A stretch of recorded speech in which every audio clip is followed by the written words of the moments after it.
Once upon a time, in a small village, there lived a baby monkey who looked like a human. His name was Mohan. Mohan was very poor, and he didn't even have money to eat. His friends often made fun of him. They were, and used to tease him by calling him poor. One day, Mohan decided that he would work hard to get out of his poverty.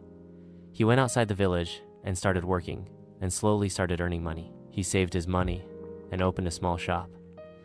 Mohan's hard work and dedication brought him success.